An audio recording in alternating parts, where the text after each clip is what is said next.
All right, so just getting back to seeing what's going on for the day. I had a couple of trades that I went ahead and closed out early.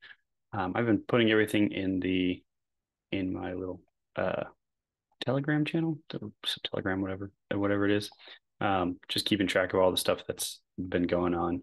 So yeah, that way I can have accountability. I can look back and make sure that I'm tracking all my trades and things of that nature. And that way it works out better than most. So as it sits right now, I had a GBP AUD trade going against me. I don't know if this will end up turning around. It looks like on the daily, it's very, very bullish. We'll see if this ends up breaking up. If it does, it'll just stop me out and I'll be fine with that. It was looking for a sell here. It came down. Looks like it might have found support here before bouncing up away from there. That happens. That's all right. I would take that again. I don't see anything that really threw me off in regards to taking it a second time. The CAD CHF, looking to take a bounce of this level right here. I did not enter the trade immediately, going off of, I know I've talked about it before in regards to the two candle theory, just the idea that the way candles form and the way that you can watch them form, the wick is generally formed first before the rest of the move happens. And so in this regard, I use the opposite side. I wait for the wick to form and then the flip to go the other direction. And you can see it play out all across different zones that you play in. And so as price comes into the zone, you generally get another wick before price takes off. Generally, you got areas like this where it's just one full wick and then the next candle continues on. And you have areas like this where you get a wick and then a partial wick. So the idea being that I was waiting for the candle to flip for the momentum to go up to the bull side. And so I had placed my trade after price had moved down, placed a buy stop above the highs of this right here, waiting for expecting that if this was going to play out, that it would continue moving forward and then just trail on up. As we can see, at least through trading view, I did not get triggered and I'm actually coming to check my terminal now, and it did not. So, spreads are something you got to watch out for. You got to be able to have enough room in there for spreads. And so I did not get triggered on that. So I'm actually going to close this out because my original plan did not play out. So I'm going to delete that order now and actually put in here as well that I am closing the buy stop. CAD CHF. Trade did not trigger me in towards the upside. So that's currently where it's at right now. I'll get rid of this here now, clean up everything, look at what I planned for current price and things of that nature, and just make an overall plan. It's like, okay, we don't seem to be respecting this level here. I'll probably wait for this candle to close.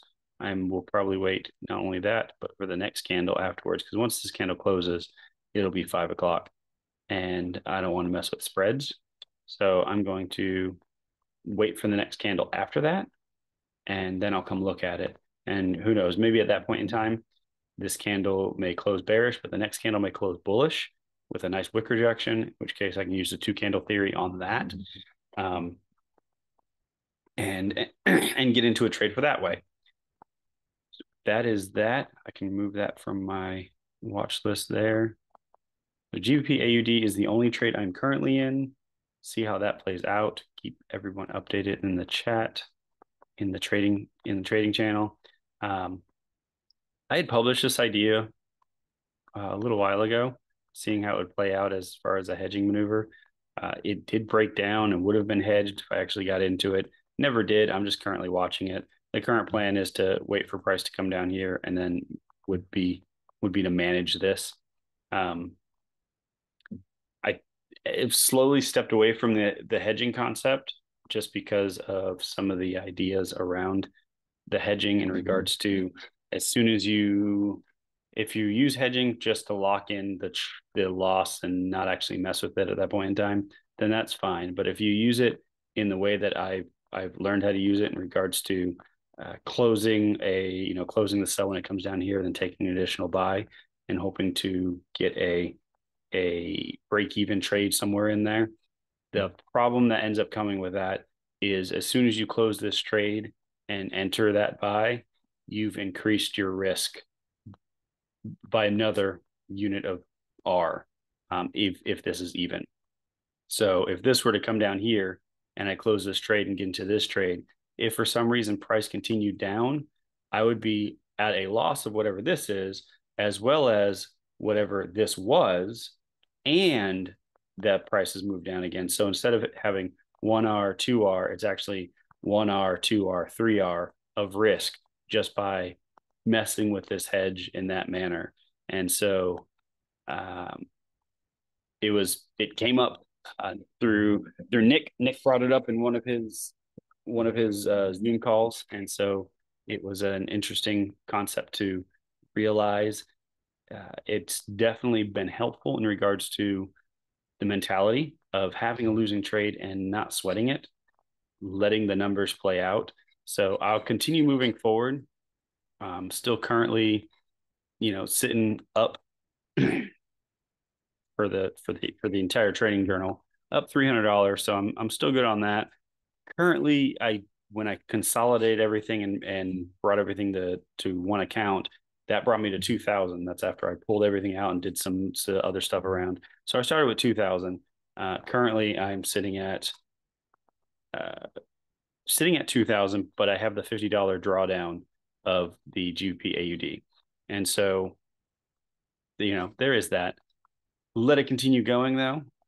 Going to continue playing with the different entry reasons and things of that nature that I enjoy, that seem to speak with me, and that's really where it's at. If you're on your trading journey now, you need to find what works for you, what you feel comfortable with, and then what you're able to continue just placing trades around. So continue getting on the charts, placing those trades, and don't let fear or greed take the opportunity, the chance for you to learn from your mistakes, from your process. Euro AUD, close that one. I should already have that one there. Yeah. Nope, that was the loss. There it is. There's the loss there. Lost that one. Yeah. And then all the rest is just sitting here, playing with something else here. I haven't exactly fully jumped on board with this. This would be around the 2 candle theory as well, but a little bit more structured in just these 4 pairs. The idea, once again, you got to find somebody else has been successful wanting to do exactly what you've done. You got to find them and learn from them. And so another thing that I've learned is just and it wasn't exactly like Nick or Rox. It's the idea of currency correlation. Like it's a common concept. So the more you get into the markets, the more you see how that actually, those sort of things start to play out.